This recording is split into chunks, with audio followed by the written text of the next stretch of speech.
This is the OTB Television Network. Pyro's last as they strain away into the stretch.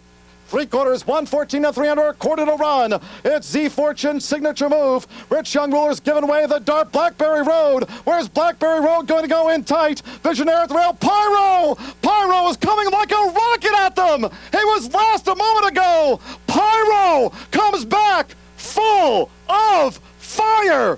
Pyro, Sean Bridgman for Steve Asmussen. Z Fortune completes an Asmussen exacta. Visionaire, then Unbridled Vicar and Blackberry Road. The time.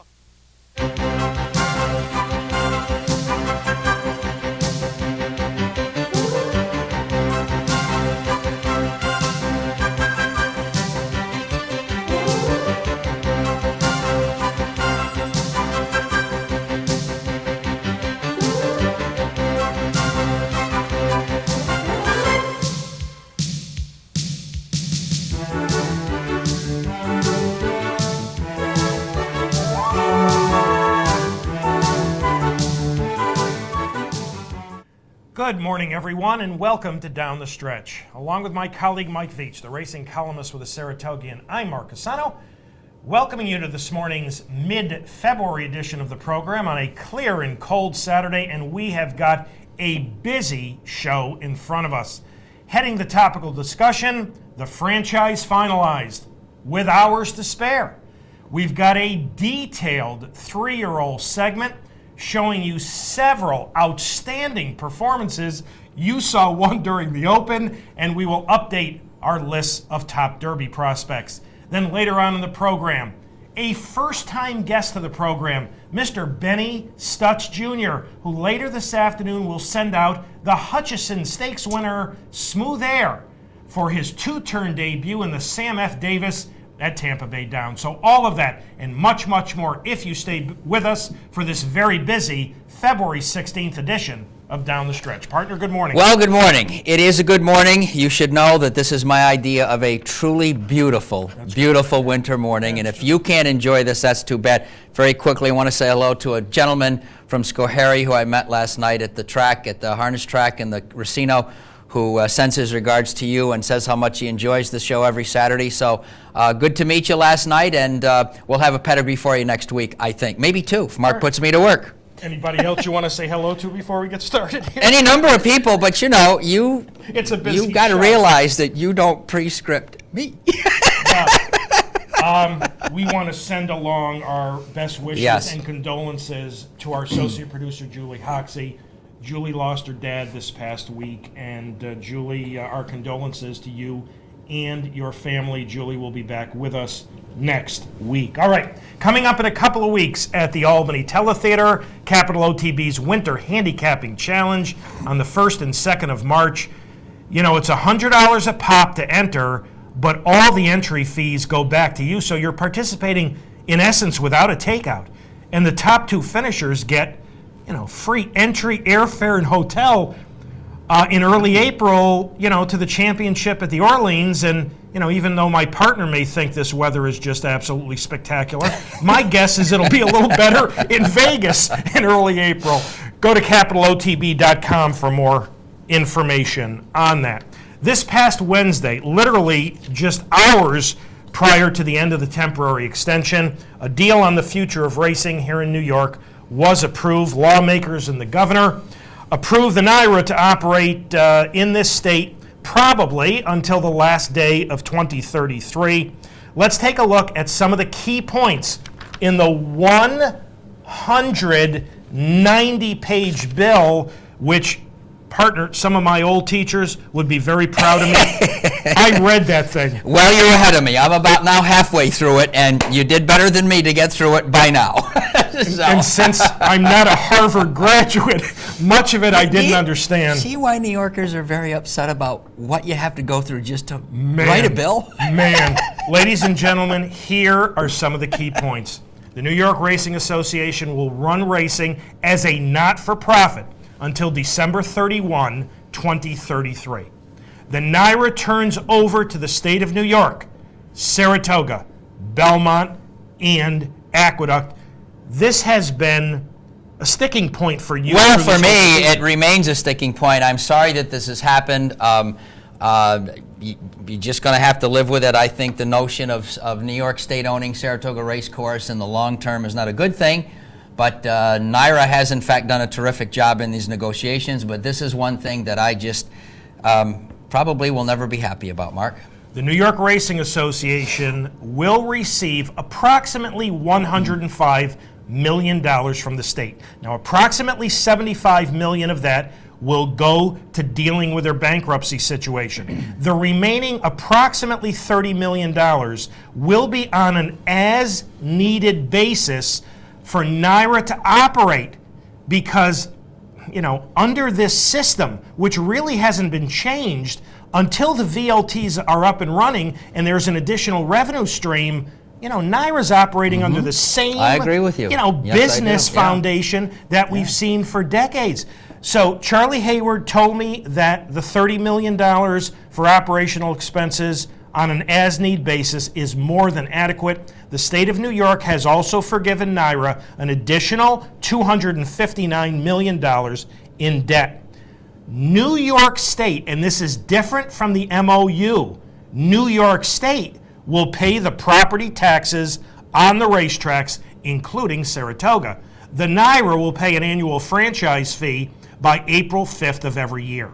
The New York Racing Association is to, and this is the way it's termed in the bill, use its best efforts to satisfy performance standards.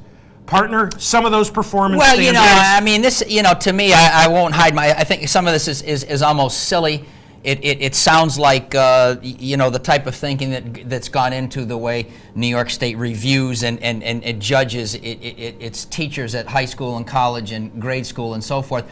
One of the standards is attendance. And I mean, it's nice. We all wish lots of people would come to the track, but there are lots of things in place, particularly at Aqueduct and Belmont, which preclude attendance. Not all NYRA's fault. You know, most tracks in the country, as many of you in the audience well know, they're not living and dying on attendance. They're living and dying on total handle. They've accepted this thing. And yet, if these performance standards, judged by whomever we don't know yet, fail after a few years, NYRA could maybe even have its franchise revoked. I find this a very curious insertion into the language of the bill. Well, I think use its best efforts was something NYRA Well, I wanted have in no there. question that you they know, I want don't think that there's in any there. question about I don't that. doubt that at all. This was one of the major sticking points. The New York Racing Association Board of Trustees will include 14 members appointed by the association and 11 appointed by the state. And there will be no supermajority needed to pass any resolution here.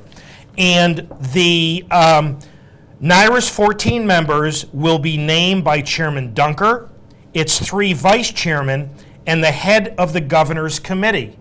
One of the things I will be waiting to see is if Charles Waite will be named to one of those 14 members to the NYRA Board of Trustees. The New York State Controller will have the power to audit NYRA's books. The State Racing Oversight Board stays in place, and there will be local advisory boards set up for Saratoga and Aqueduct, but not Belmont. Now, some of the other things in the bill. The VLT operator for Aqueduct supposedly is to be chosen within 30 days. Apparently, Capital Play and SL Green are the leading candidates.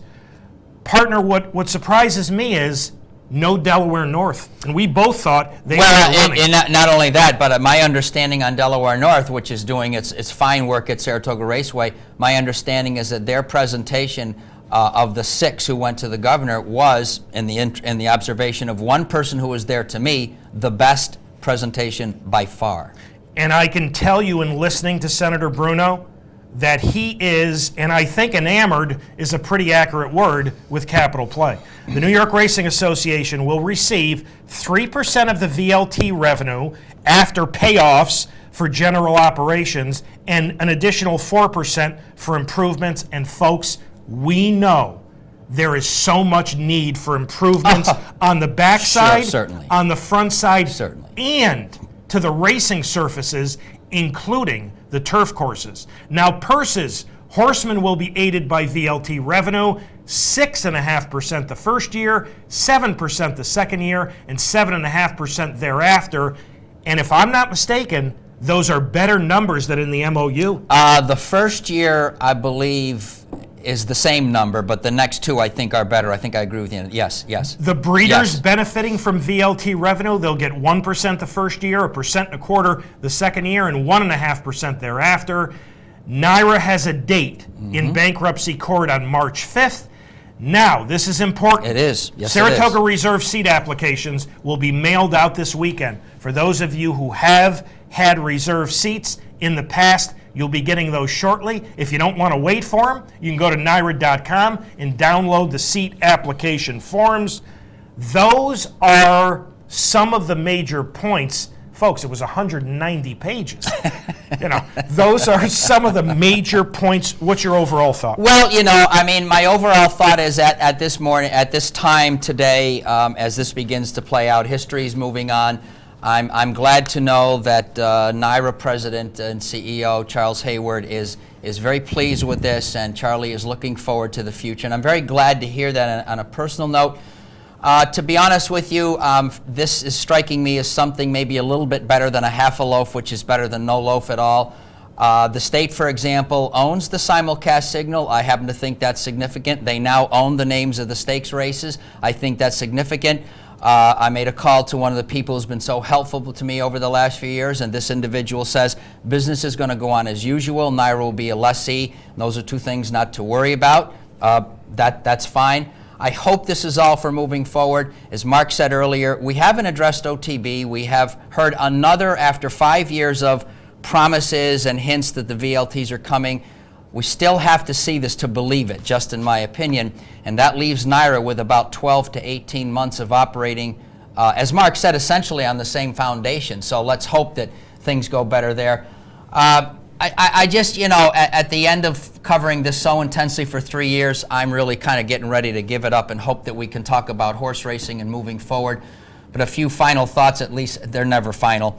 It bothered me to see so many good people become not talking to each other, become angry at each other during this course. I thought, quite frankly, and if this offends anyone, it's not personal, I thought the review process and the whole thing conducted was, quite frankly, shameful, almost done on a false premise.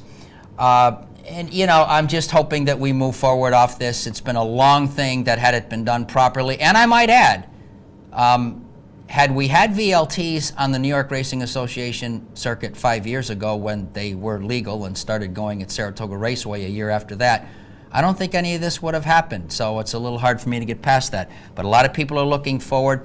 I am too. I want to see these improvements, and let's hope that this does go forward. And I will credit Senator Bruno for sticking up for horsemen's purses. I think that's extremely important. Absolutely. Very, very important. Now, on the December show where we had Senator Bruno and Charlie Hayward on, Senator Bruno called this, and I'm quoting, an opportunity of a lifetime, end quote, to help shape the future of racing in New York. With this bill, did they take advantage of an opportunity of a lifetime? In my opinion, absolutely not. This was a working relationship. Racing goes on. People don't lose their jobs, and that in itself is critical. I go back, and I was one of the only members of the media to attend this day. It was like a year and a half ago. The final meeting of Governor Pataki's ad hoc committee on the future of racing was held at the Saratoga State Park. And I sat there and I listened. It was a head-and-head battle between Empire and Excelsior, which Excelsior won in a photo. And the New York Racing Association, to say they were a distant third would be an understatement. They were eased. They were pulled up. They were nowhere near it. From that spot a year and a half ago to now is rather dramatic. The land ownership issue was the trump card for the New York Racing Association. The key issues, which were resolved late in the negotiations in the last 48 hours, the purse cushion between NYRA and its horsemen. That's right, yes. The way it was originally written out, the NYRA felt they couldn't get out of bankruptcy that way. So they worked together with the horsemen. That was resolved. The makeup of the Board of Trustees, originally Senator Bruno wanted it 11 for NYRA, 10 for the state. but you needed a supermajority of 15 votes to get anything passed. No more supermajority, and it's NYRA 14, the state 11, and no dual. Originally, it was set up where the State Racing and Wagering Board and the State Oversight Board both had to agree, for instance, to simulcast contracts. Okay. Well, now it's not a dual agreement. It's strictly the State Racing and Wagering Board. So those are some of the things. Thank goodness that most of it is behind us. And, you know, we have worked with a number of people at NYRA for a long time. I mean, I've been doing this for 25 years. You've been doing it for 30 years. That's right, yeah. And we work with these folks, and they were going to work every day under very difficult circumstances, not knowing about job security, in some cases about their pensions. And for those folks, we are very, very pleased that this got resolved. Let's move forward. Okay. Congratulations to jockey Edgar Prado, who last Sunday at Gulfstream scored career victory number 6,000. He is one of only 16 riders in North America to have reached that plateau. Partner, he's one of the best. Absolutely one of the best. What a great sense of timing this gentleman. Congratulations, Edgar. And Curlin, the reigning horse of the year, has been flown from Louisiana to South Florida, and later today will depart for Dubai for his engagements in a pair of races at Nad Al Sheba. Earlier this week at the fairgrounds, Curlin had his last major work before going halfway around the world. He went 7/8 of a mile in 23 and 3 over a racetrack which was not terribly glib. I just can't wait to see him race this year. know you can't. Really looking forward to it. For those of you who thought you might have heard like a scream coming from someone in South Florida, screaming, "Oh no, not again," that might have been from Helen Pitts. I can't believe it's happened again. Just 1 year after she lost Curlin, remember, she trained Curlin for his debut. Now she loses her promising 3-year-old Face the Cat, who I like very much, who's been 2 for 2 at Gulfstream this winter because Face the Cat was purchased privately by Satish Sanan and immediately given to Todd Pletcher. Now, folks, Todd Pletcher is a great trainer. But you know what? When it comes to preparing for the Kentucky Derby, which is a race unlike any other, I think the more 3-year-olds you have, the more difficult it is to prepare each one on an individual basis. Helen did a terrific job. I mean, this with guy, Face the Cat. and if you saw his last race, and I did look at his pedigree, you don't see this guy as maybe getting a Derby distance. Just the way she trained him and the way he won that last one particularly looked to me like she had him ready to go on 2 mile and an 8. And I just feel terrible for her. I mean, it's unbelievable that it could happen like that. So if she's screaming, "Not again," you can understand sorry, why. Helen. Good Lord. The first major fallout over track conditions at Santa Anita and the loss of racing dates came this past week when wealthy owner Ahmed Zayat pulled his horses from Southern California and trainer Bob Baffert. Steve Asmussen and Billy Mott are getting those horses, which include the $4.6 million colt Maimonides, which Billy's getting, massive drama, as well as the impressive Spa Maiden winner, JBK. And here he is yesterday. He's on the inside in the Zayat turquoise silks. This is his first start in 5.5 months. He's not beating anything in here, but he looked good coming back, winning off by 5.5 over a sealed wet track in 110 flat. So Mr. Zayat finally said enough is this enough. is a major statement. Here's a gentleman that's becoming one of the very serious owners and buyers in this game. He was active at OBS last week. He's spending a ton of money.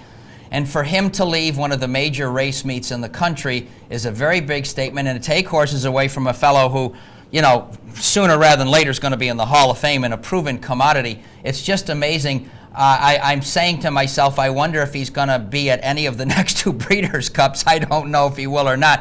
But man, that's big when an owner does something like that. It really is a statement. So it was nice to see JBK come back yesterday at the fairgrounds. And the Green Monkey, purchased for a world record $16 million as a 2-year-old in training, has been retired.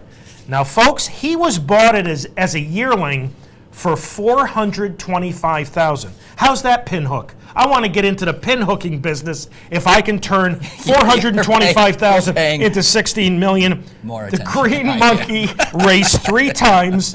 He retires as a maiden with earnings of $10,240. You think this is an easy game? I don't think they got out of the Green Monkey. I'm shocked about this. I really am. Now, folks, for those of you who sent us emails, and there are any number of them, time permitting, I don't think it's going to happen. We'll get to them at the end of the show. If we can't, and I don't think we're going to be able to, there's just too much this morning, we will read those certainly next week. So for those of you who would like to correspond with us here at Down the Stretch, here are the ways in which you can do that. Through the United States Postal Service, Down the Stretch. Mark and Mike, Capital District, OTB 510 Smith, Schenectady 12305, or electronically. And please remember, if you send it to us on an email, make sure our names appear on it at viewermail@capitalotb.com. And we are up to our first break on this February 16th edition of Down the Stretch. Thank you so much for having joined us. When Michael and I return, a detailed 3-year-old segment with a number of outstanding performances at both the fairgrounds and Santa Anita. As we go to this break, speaking of the fairgrounds, last Saturday, the mine shaft. You know, last week, one of the techs here, Pat Peretta, asked me if I thought there were any 3-year-olds from last year that might have gotten kind of lost in the shuffle who could, maybe give Curlin a run for his money this year. Because for those of us who are not delusional over Tiago, we're hoping that there's somebody out there. You know what? I can take it. Maybe we saw one in last Saturday's mine shaft. So we'll take a look at the mine shaft going to the break. Michael and I will be back with our 3-year-old segment right after these messages. For Stonehouse, 23-2. James Graham and Stonehouse, tracked by Island Warrior. Silver Lord is right there hovering close by. Robbie Alvarado in favored. Grasshopper up the fence. Followed by Better Than Bonds as they go past the half-mile pole. Outside that is Magna Graduate, who's in the 5 path and 5 lengths off that leader. And Encaustic is still last. Half-mile, 47 seconds flat. They go into the far turn. Stonehouse, Island Warrior. Now this is 3 furlongs out. Silver Lord looms a gray threat every chance. Grasshopper, Magna Graduate's right there too, coming 4 wide, followed by Better Than Bonds, and Encaustic is last to make the top of this daunting fairground stretch. They turn for home, 3/4, 112-1, they're into the stretch. Silver Lord, Magna Graduate, Island Warrior, Stonehouse of Spent Force, and Grasshopper runs up between horses into this final furlong. Still a few chances. Grasshopper with a flashy run at the fence. Silver Lord, Magna Graduate, Better Than Bonds, and Encaustic up toward the wire. Grasshopper, Robbie Alvarado for Neil Howard in the mine shaft. Grasshopper has won it by 3. A photo for second between Silver Lord, Better Than Bonds, and Magna Graduate in 1:43-2.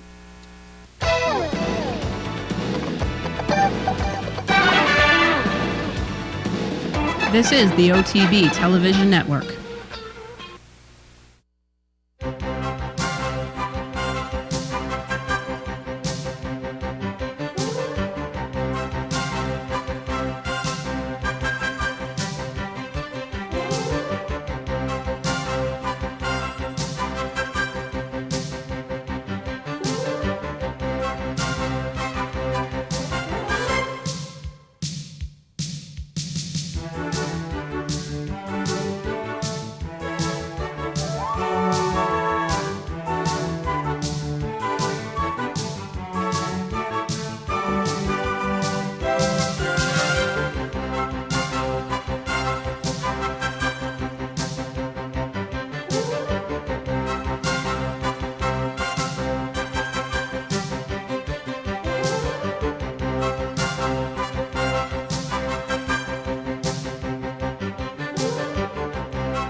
Welcome back to Down the Stretch, everyone. Mike VIETCH to my left. I'm Mark CUSANO. And the mine shaft goes to Grasshopper for our friend Neil Howard and Robbie Alvarado. Pretty impressive 4-year-old Good debut, comeback. winning by 2.5.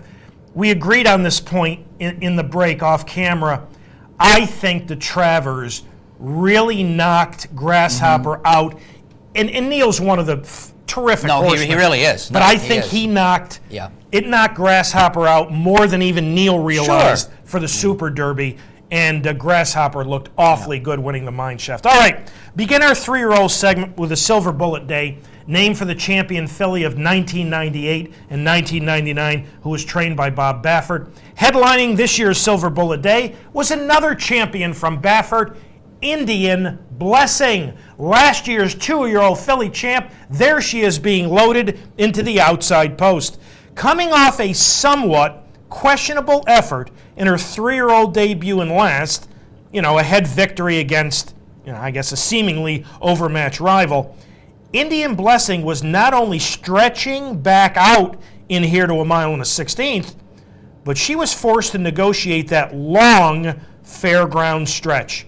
Well, in my opinion, she handled those obstacles as well as you could possibly think. She passed all the tests. She's going to press quick fractions here, open the lead going to the far turn, then have enough left to hold off the late run of number 5, Proud Spell, who ran second behind her in the juvenile fillies to capture the Silver Bullet Day by a length. Partner, I think this was a very fine effort. I think this is a very significant race in her career. When they were going into the first turn, the jock, after getting position, asked her to pull back, and she reluctantly did it, but she did it okay. A lot of people were thinking after that gut-splitting 119-4 in the Santa Ynez, would she regress or would she handle 2 turns? I think I did say to Mark on the show, I thought it would set her up for this, and yes, you did. The question was whether or not it was a type of a good horse will respond to going to the bottom and then stretch out and relaxing. I thought the relaxing part here was fine. She's unbeaten in 5. She's almost $1.6 million in earnings. I thought the way she rated down the backstretch was fine. So to me, she answered a number of questions, and I think this is significant. I don't know that he said this after the race. This is one of the springboards to the Kentucky Oaks. I would think this is foremost in his mind at this particular point. She beats a pretty good and Proud Spell, and she does hang on.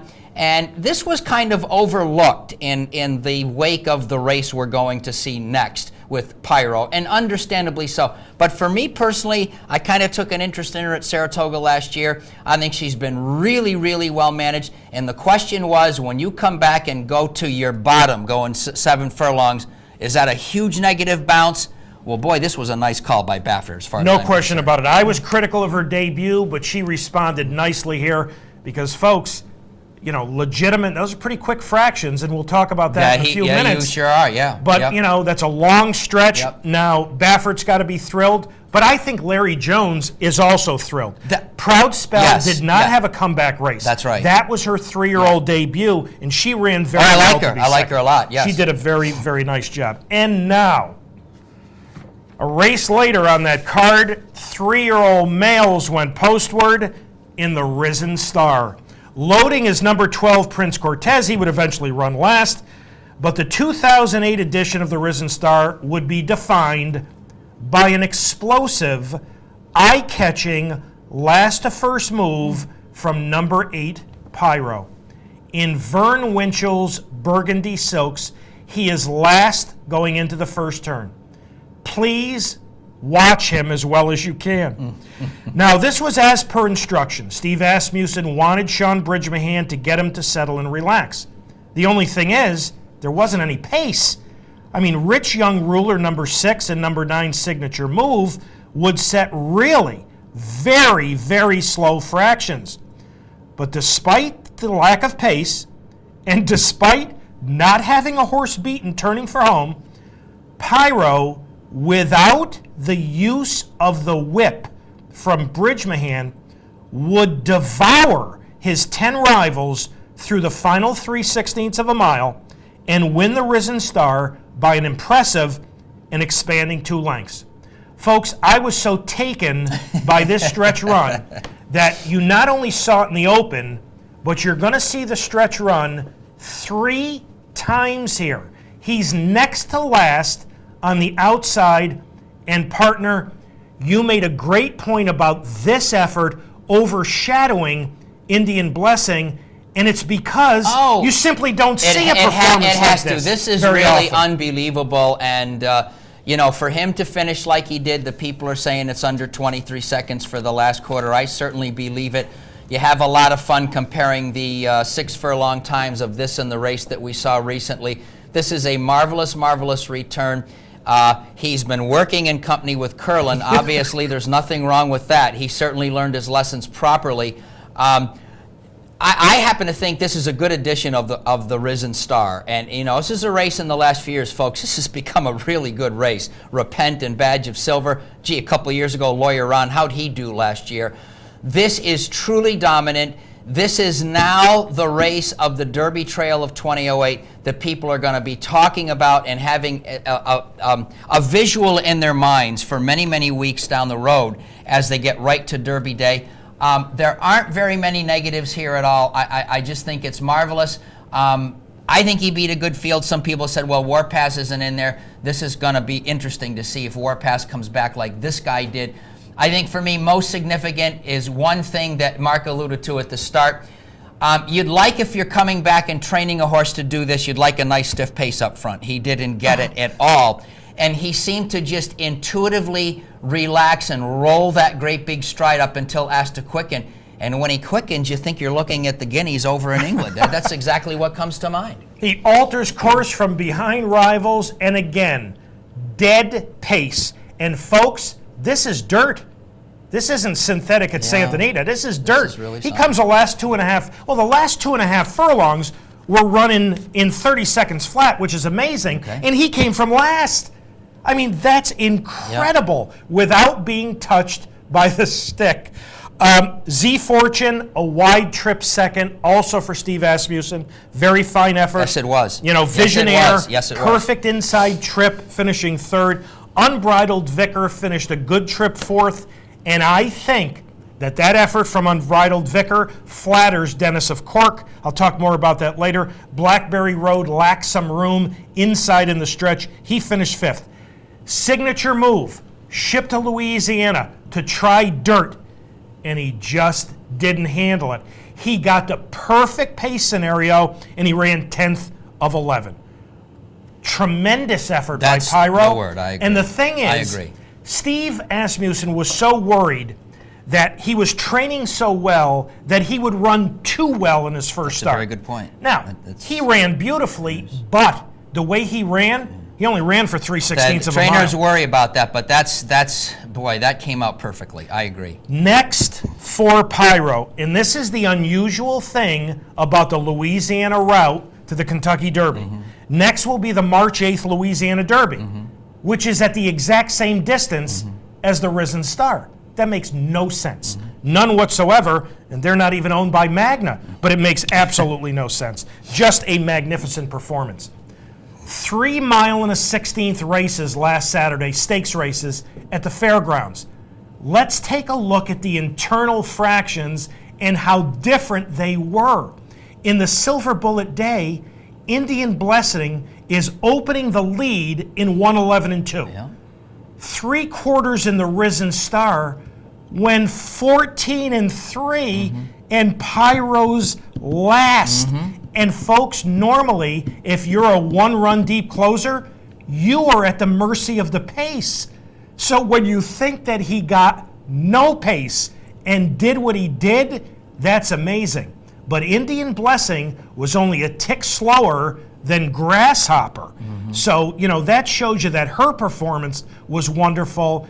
And Pyro's performance, I could care less that he ran 1 full second slower than the filly because he's at the mercy of the pace. But that'll give you quite a good idea of what the internal fractions look like for those 3 stakes and how slow the pace was for the Risen Star. Now, let's go to Southern California and Santa Anita for the running of last Sunday's San Vicente. The favorite, number 4, Into Mischief.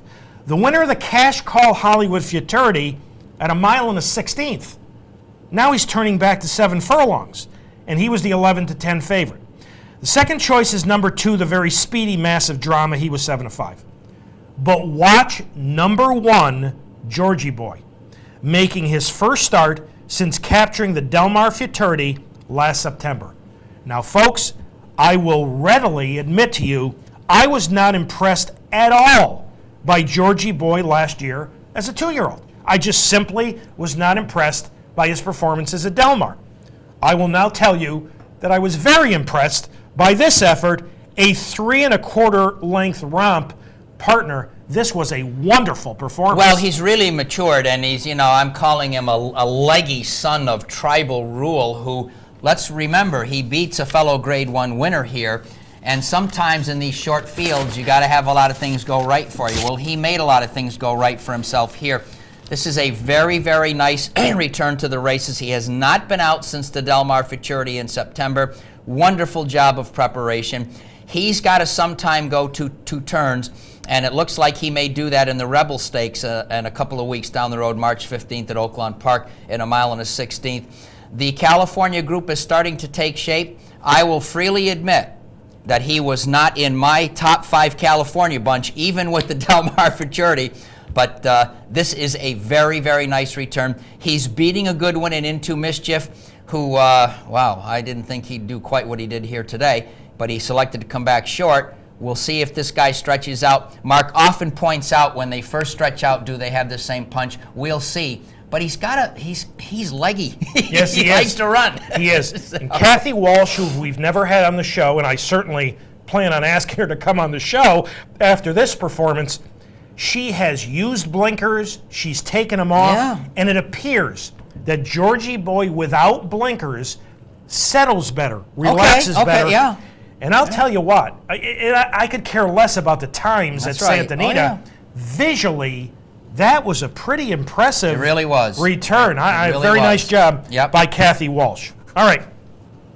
On Thursday of this week at Nat El Sheba, the UAE 2000 Guineas, which featured Etched. Remember Etched, 2 for 2 as a 2-year-old in this country for Kieran McLaughlin. He was making his 3-year-old debut for trainer Saeed bin Saror. And as they turn for home, Etched is in behind the leaders in the blue Godolphin Silks.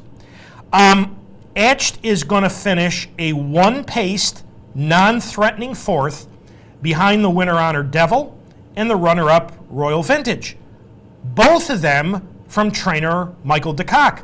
So many folks felt that Saeed bin Saror had a chance to run 1-2 with Etched and Numani, but it was Mike DeCock who ran 1-2, and Etched simply 1-paced, showed me nothing. The word I'm using is this is a struggling return to the races. I'm disappointed. I thought there'd be much more coming from him. This was a serious racehorse in the United States. It sure was. I will admit to you, I'm not a big Saeed bin Saror fan. I think Godolphin does so well in this country because Rick Matee does an absolutely terrific job.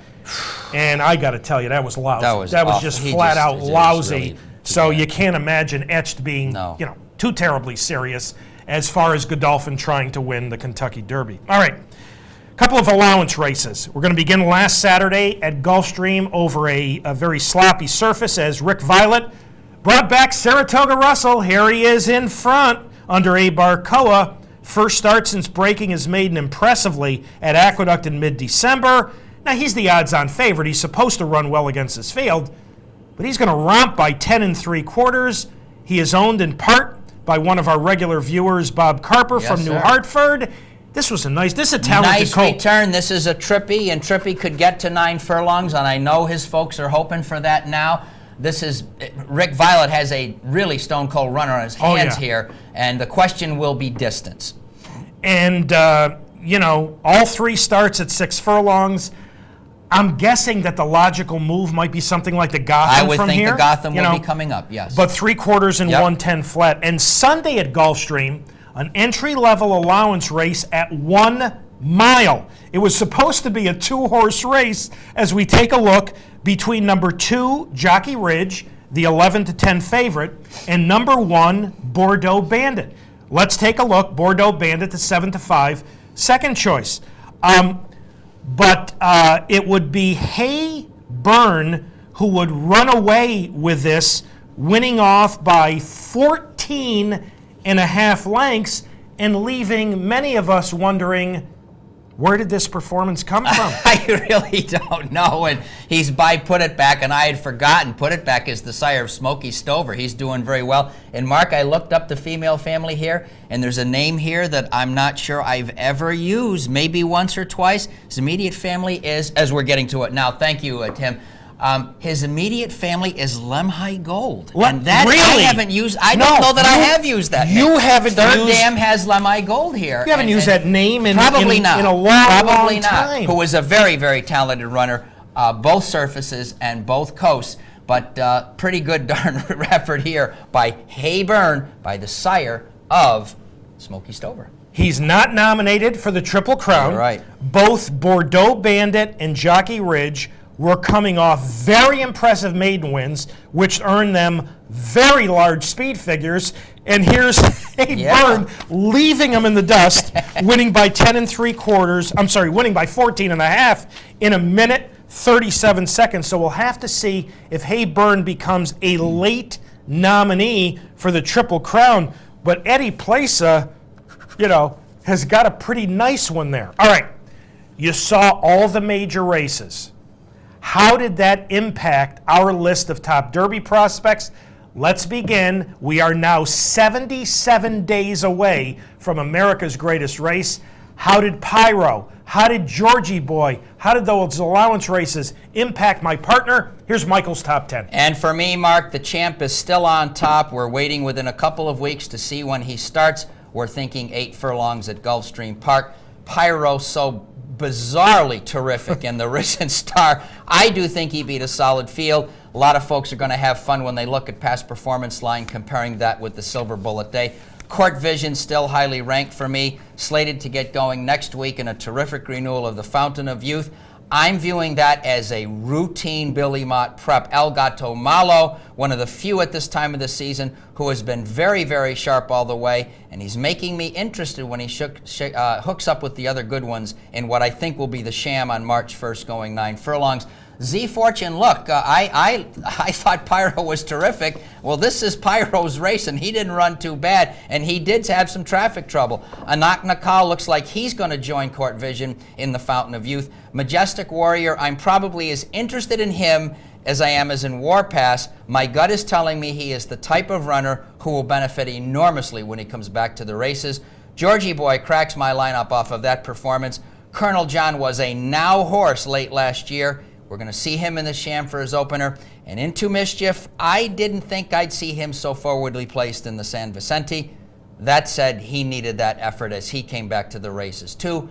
I'm still at 10, Mark. Turning it over to you. February 16th, 77 days to the Derby. All right, Pyro, on the last time we did a list, I had Pyro, 4 or 5. Okay. I can't remember exactly. Let's see what that tremendous effort in the Risen Star did for my ranking of Pyro as we take a look at my list of top Derby prospects. Yeah, I was pretty impressed. I guess you were. Court Vision, as Michael said, comes back next Sunday in the Fountain of Youth. Warpass at number 3. We expect him within a week. Nick wants a 1 mile allowance race, and the racing office said they would write it for him, so we'll look at that. El Gato Malo worked brilliantly at Hollywood a few days ago. The only thing is they've chosen the sham over the El Camino Real That's right. Derby. Yes, that's right. Yep. I would have gone to the El Camino because it's a dirt racetrack, but here's the problem. Any Southern California horse who wants to come back for the Santa Anita Derby, they get more time between races if they go to the sham. So what Bay Meadows needs to do, of course, they may shut down. It's probably going to be its last year. That's right. They should have moved the El Camino Real Derby to the same day as the sham because then you would have had more time. Country Star, Colonel John, Anak Nakal, Manba. Manba's going to come back also in the Fountain of Youth. You didn't have Manba or Crown of Thorns in your top 10. I know. That's pretty interesting. I know. There's Z Fortune, a wide trip second. Nobody seems to like Alaza. I like him. He wasn't in the first pool of Derby futures. He wasn't even listed in the racing form as a top Derby candidate. Yeah, I got no idea what's going on. Georgie Boy's got to try 2 turns, but that was a brilliant performance in the San Vicente. Into Mischief and Majestic Warrior. Dennis of Cork will face off. Now they're drawing this race later today. He will likely face off against Turf War on Monday in the Southwest Stakes at Oaklawn. Yankee Bravo, winner in Northern California. There's Face the Cat, who went from Helen Pitts to Todd Pletcher. Barkley has talked about Tale of a Cotty being behind. Giant Moon for Rick Schosberg, and we will have Rick on the show as Giant Moon approaches the Gotham. Fierce Wind races today in the Sam F. Davis. Elysium Fields was the impressive Barkley Tag 2-turn maiden winner. There's Turf War. Saratoga Russell. I don't know what to do with him. I know he's very, very talented, but he hasn't raced beyond 6 furlongs. And Blackberry Road was a troubled 5th in the Risen Star. So there's a look at my Derby prospects. Very quickly, Pool 1 of the Derby Futures closed last weekend. Here it is, the favorite, as expected, the all other 3-year-olds. But the second choice, Pyro, who went from 11 or 12 to 1, to, of course, 5 to 1 after the victory in the Risen Star. Warpass is 6 to 1. Court Vision, who is my number 2, Michael's number 3, is 15 to 1.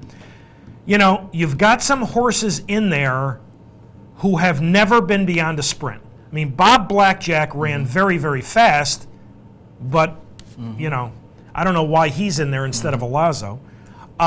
Cowboy Cal comes back on grass. That really surprises me. I don't know why Todd's continuing to keep him on grass. But El Gato Malo at 16 to 1 got some action. Whoever bet Etched, better hope he improves dramatically at 26 to 1. All right, we are up to our final break on this morning's mid-February edition of Down the Stretch. Thank you so much for having joined us. When Michael and I return, we will welcome in a first-time guest, Mr. Benny Stutz Jr., who later today will send out the Hutchison Stakes hero, Smooth Air, for his 2-turn debut in the Sam F. Davis on a very fine card of racing at Tampa Bay Downs. Indeed. I can make a pretty good case that the card at Tampa Bay Downs is better than the card at Gulfstream. As we go to the break, back to last Saturday at Gulfstream and 3-year-old fillies in the Forward Gal. Sloppy racing surface. Even money favorite number 1, Keep the Peace.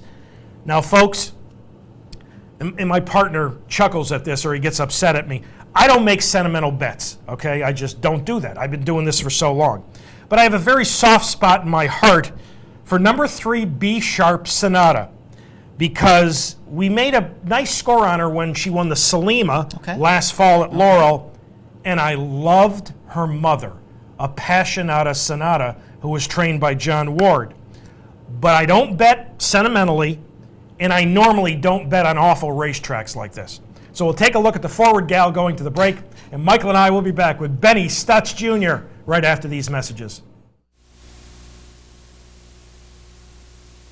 They're racing in the Forward Gal. And there goes Keep the Peace from her inside post straight out to the front. Company with Melissa Joe on the outside, and these two speed out for the lead together. 2.5 back to Cape Cod Lady, outrunning in 3rd. Sensational Love is 4th. Murakami is 5th on the far outside in the early stages, ahead of B Sharp Sonata and Cozy Mesa the trailer. Keep the Peace on top up the backstretch. Melissa Joe is 3/4 of a length behind. Cape Cod Lady tracks them. She's 2.5 lengths off the lead. After that comes Sensational Love. B Sharp Sonata at the rail. Murakami's 5 lengths behind. And Cozy Mesa. The quarter was 21-4. It's a fast pace for Keep the Peace, who leads around the far turn. On top 3/4 of a length after a 44 1/2 mile. Melissa Joe keeps the pressure on from the outside. B Sharp Sonata starts to close in. She's getting an inside trip, and she's 2 lengths off the lead as they make their way to the top of the stretch. And B Sharp Sonata comes through a seam on the inside to challenge Keep the Peace up front. B Sharp Sonata and Keep the Peace head to head into the final furlong, and Melissa Joe is 3rd. It's B Sharp Sonata at the rail, and Keep the Peace noses apart at the 16th pole. B Sharp Sonata, Keep the Peace, Prado trying for 6,000. Will he get it? Here's the wire. It's too close to call. B Sharp Sonata and Keep the Peace hit the wire right together. Then Melissa Joe and Murakami.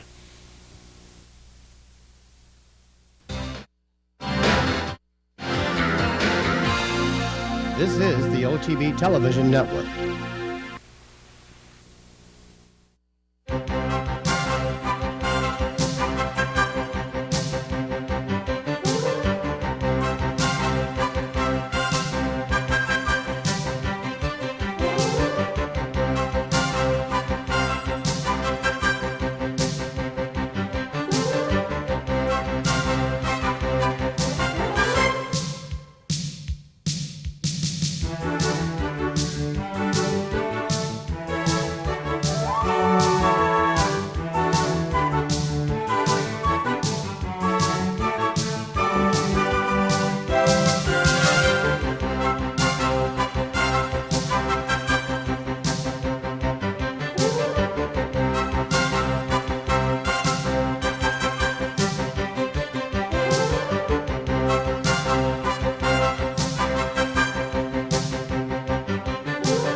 Welcome back to Down the Stretch, everyone. Mike VIETCH to my left. I'm Mark CUSANO. And the forward gal in a photo goes to B-sharp Sonata, her third straight for Tim Salzman and Eric Camacho as she outgames Keep the Peace to win it. All right, to introduce this morning's special guest, a first-timer to the program, here's Michael.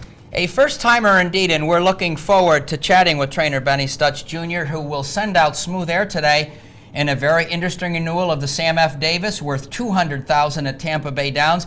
Benny, if you're there this morning, this is Mark and Mike in Schenectady, New York, welcoming you to Down the Stretch. Well, good morning, Mark and Mike. And good morning, Benny. I'm pleased to be here. Well, Benny, we're very pleased that you're with us. And first question, since this is your first time with us, please tell our audience a little bit about your career and your stable in Florida, and a few things about yourself, and then we'll get to Smooth Air.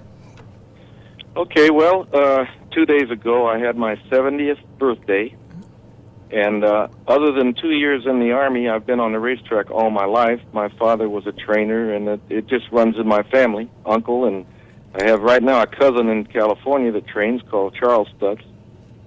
But I have decided to stay at Calder when they first built that place because of being on the racetrack and moving around all over the country. It got a little old, and I was just happy to stay in one place.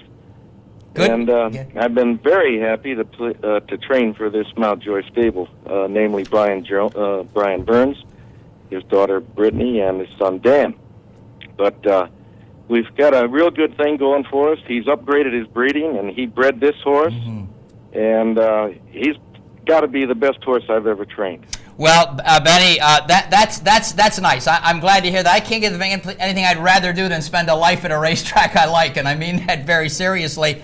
Talking about Smooth Air, I believe that you said the Hutchison, his last start, and we're going to be looking at it now, was the biggest victory of your career. Please tell our audience why that is so for you, Benny. Well, it's a very prestigious race, and like everybody says, it is the first stepping stone to the Kentucky Derby. And the way he won before the race, the jock and I discussed this. After all, Cruz is the only jockey that ever rode him, but we discussed the idea of rating him because there was a very fast pace. And the horse proved that he could be rating, and he had a track to his liking, too. And he just ran a beautiful race, come in between horses and one going away, and it was very exciting. And I know the race today has some speed in it, but he should more or less run this race the same way. I don't have to tell a jockey. He knows that his best race is just a little bit off the pace. So I'm looking forward to this race, and this will determine just what we're going to do with this horse. Well, because this is his first time around 2 turns. Benny, you're really an old hat on our show. You've been here a lot more because you're taking me to my third question for you. You are going 2 turns today. What's your thinking on how you think he's going to do this afternoon?